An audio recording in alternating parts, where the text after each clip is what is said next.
Bonjour à toutes et à tous et bienvenue sur Agile Toolkit. Aujourd'hui, nouvelle vidéo où je vais répondre à des questions d'agilité qui me sont posées par l'IA. Sur la chaîne, dans les vidéos Agilité et IA, on pose des questions, je pose des questions à différentes IA pour évaluer la qualité de leurs réponses. Bien, cette fois-ci, on va faire différemment. On va pas du tout évaluer l'IA. On va utiliser l'IA comme un spectateur qui va me poser des questions d'agilité et ça sera l'occasion de répondre à des questions d'agilité qui ne sont pas préparées, un peu en mode live, même si c'est pas un live. Donc là, c'est l'IA qui va me poser des questions au hasard et je vais essayer d'y répondre de mon mieux. J'espère que ça sera pas trop difficile. J'ai préparé un petit prompt ici. Je vais faire une séance de réponse à des questions sur l'agilité pour une vidéo YouTube. Est-ce que tu peux me poser des questions sur l'agilité? Pose les questions une par une, je te dirai à chaque fois quand poser la prochaine question. Donc on va essayer de faire une vidéo assez courte, environ 15 minutes. Je ne sais pas à combien de questions on va répondre, mais hop, je clique et l'IA va me poser la première question. Donc, quelle est selon toi la différence la plus importante entre être agile et faire de l'agile? Alors c'est une très bonne question. En fait, je dis toujours ça, c'est une très bonne question. En réalité, c'est une bonne question. Donc être agile et faire de l'agile. Alors être agile, c'est avant tout un état d'esprit. Comment résumer cet état d'esprit? Pour moi, le plus clair, c'est le Manifesto for Agile Software Development. Bon, je vais écrire ça, voilà, qu'on appelle souvent manifeste agile. Et l'état d'esprit, c'est de respecter ces règles. Et par exemple, être agile, donc la première règle, c'est Individuals and Interactions over Process and Tools.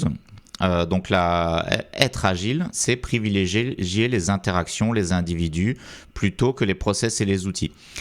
Faire de l'agile, ça va souvent être des gens qui vont vouloir mettre des process agiles et des outils agiles qu'ils vont vouloir imposer à des équipes qui ne sont pas forcément demandeuses ou pas prêtes. Par exemple, imaginons un Scrum Master qui voudrait imposer toutes les cérémonies agiles même si l'équipe ne veut pas, qui voudrait imposer des définitions de DOR et de DOD et qui veut mettre tout un tas de process agile entre guillemets dans l'équipe sans forcément tenir compte des besoins de l'équipe et de son niveau d'agilité ou même de ses contraintes quotidiennes, etc. Donc être agile, c'est avant tout un état d'esprit. Donc bien sûr, il y a des fondamentaux. Il faut fonctionner en itératif. Ça c'est une des choses basiques. Alors là, c'est un peu process, mais bon, c'est quand même indispensable. Mais surtout, il faut cultiver l'intelligence collective en mode bottom-up. Il faut aussi avoir un peu une vision produit. Être à l'écoute donc ça pour moi ça c'est être agile et aussi être capable de s'adapter. Par exemple, donc s'adapter, et bien sûr s'adapter, ça dépend dans quelle mesure. Faut pas non plus faire n'importe quoi, mais accepter l'idée que sprint après sprint, on peut remettre en question des choses au niveau du produit, on peut abandonner certaines directions qu'on avait prises, etc. Et ne pas dire ah là là ça change tout le temps, ce qu'on nous demande de faire, etc. Ça c'est pas être agile. Parce que parfois, en fait, l'agilité elle est faite pour un monde et un contexte qui s'adaptent. Et faire de l'agile, ça va être tout simplement mettre en place des réunions agiles sans se poser de questions, mettre en place des outillages agiles, par exemple, ça peut être Jira, ça peut être des burn-down charts, ça peut être tout un tas de choses, sans vraiment se poser de questions sur est-ce que c'est bien ou pas bien. Donc ça serait plus faire de l'agile.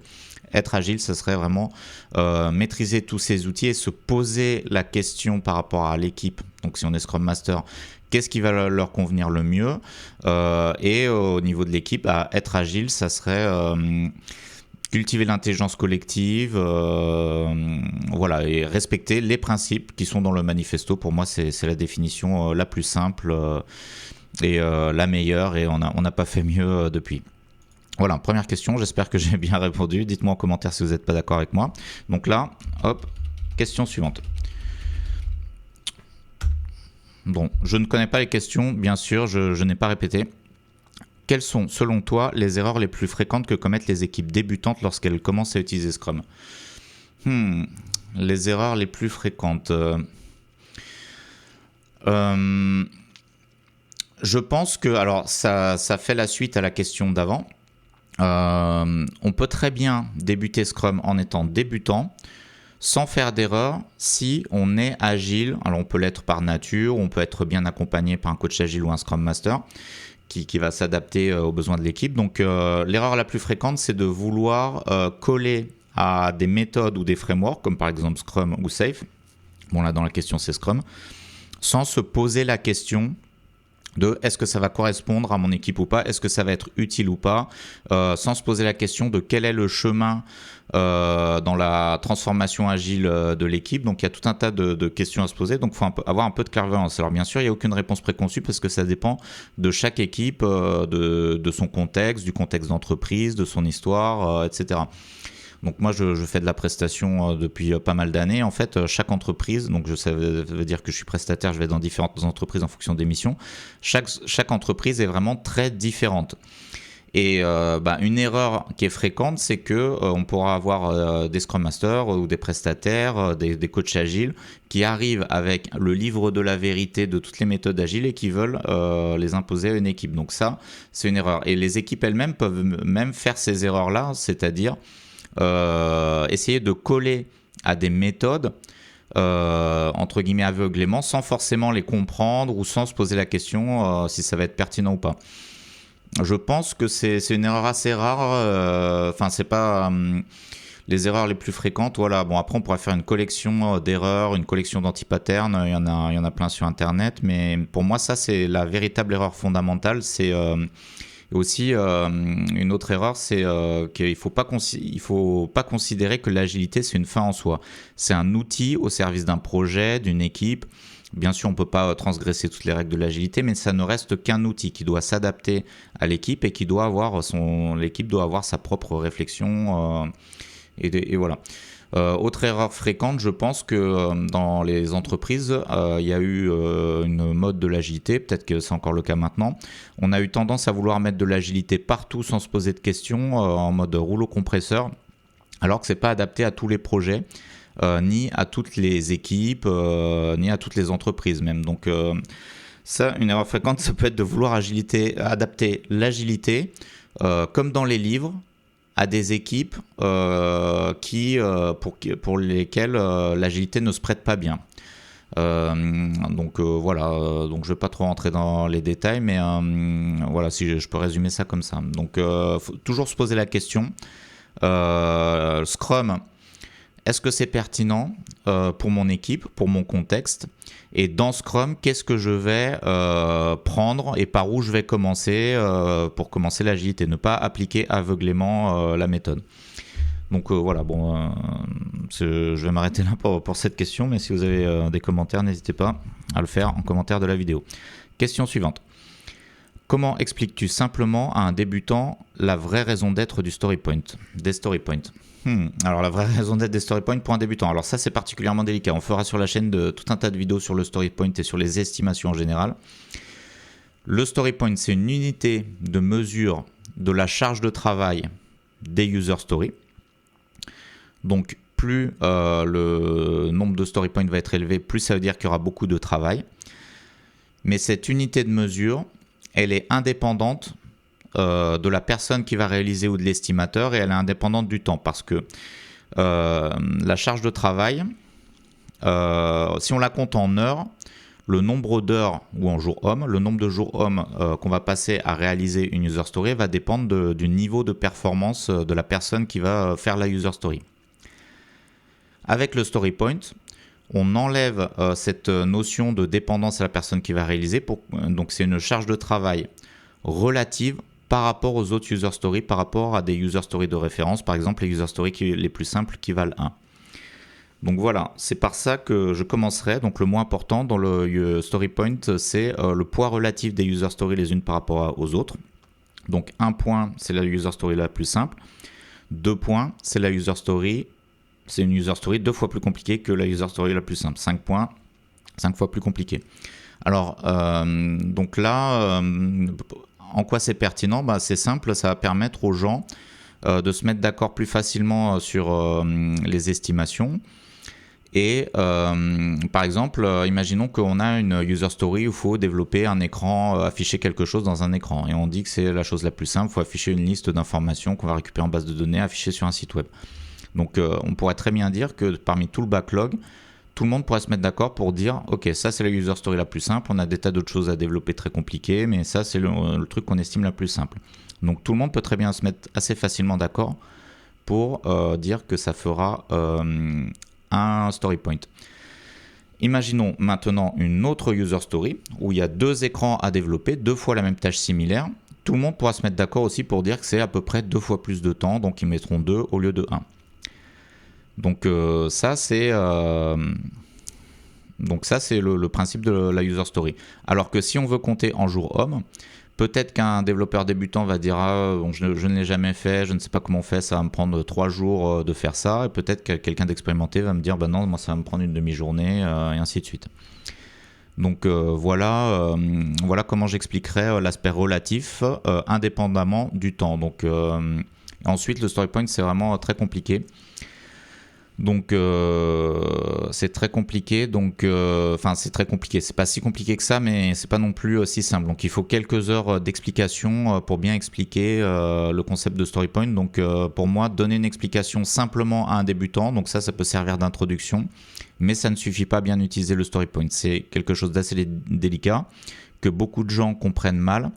Même parmi les Scrum Masters, les coachs agiles, moi-même quand j'ai débuté, au départ je ne comprenais pas bien comment fonctionne le story point. J'ai mis beaucoup de temps à comprendre, je me suis beaucoup documenté, donc c'était quand même pas mal d'années, mais à un moment j'ai essayé de vraiment comprendre le story point voilà, j'ai fini par comprendre, mais c'est pas si simple, et l'expliquer n'est pas si simple, c'est difficile à expliquer rapidement. Je pense que pour bien l'expliquer, il faut au minimum 1 heure si on veut expliquer à des débutants. Et voilà, donc ça c'est ma réponse à cette question. Question suivante. Hop. Donc ça sera peut-être la dernière question pour que la vidéo ne dure pas trop longtemps. Quelle est pour toi la meilleure manière de gérer les dépendances entre équipes dans un contexte multi-équipe ou safe ? Alors la meilleure manière de gérer les dépendances, c'est de les identifier. Donc ça, c'est assez simple. Pour chaque user story, il faut se poser la question pour réaliser cette user story. De quoi vais-je avoir besoin avant de la réaliser ? Est-ce que j'ai besoin du travail d'une autre équipe ? Le plus simple, c'est la meilleure manière, c'est de les identifier, se poser la question. Ensuite, il faut les tracer. Donc on peut les écrire tout simplement dans la description d'une user story si on n'a pas d'outil de gestion de dépendance. Après, si on a un outil tel que Jira ou Version1, on peut formaliser les dépendances en créant des liens entre le backlog de son équipe et les backlogs d'autres équipes. Mais bien sûr, on peut être dépendant d'autres équipes qui ne sont pas en agilité, qui ne sont pas en safe, etc. Donc la première chose, c'est de les identifier, les écrire quelque part dans la user story. Par exemple, dans la description, c'est le plus simple. Et la deuxième chose à faire, c'est d'aller parler aux autres équipes, donc c'est-à-dire leur dire voilà, j'ai cette dépendance, j'ai telle user story à faire dans le sprint ou dans mon PI, je souhaite livrer à tel moment, à quel moment sera prêt, à quel moment tu pourras réaliser la chose dont je dépends. Voilà, ça c'est vraiment la deuxième chose, c'est demander à l'autre équipe qu'est-ce qu'elle en pense, comment elle voit les choses, à combien elle estime et quand ce sera prêt. Donc ce qui va permettre de planifier. Donc ça vraiment c'est les 2 choses les plus essentielles. Alors les dépendances. Une dépendance, c'est un lien entre 2 user stories. Il faut savoir que chaque dépendance, elle a deux sens. Donc, du point de vue d'une équipe, ça va être « je dois faire quelque chose pour les autres ». Et d'un point de vue de l'autre équipe, ça va être « j'ai besoin de quelque chose des autres ».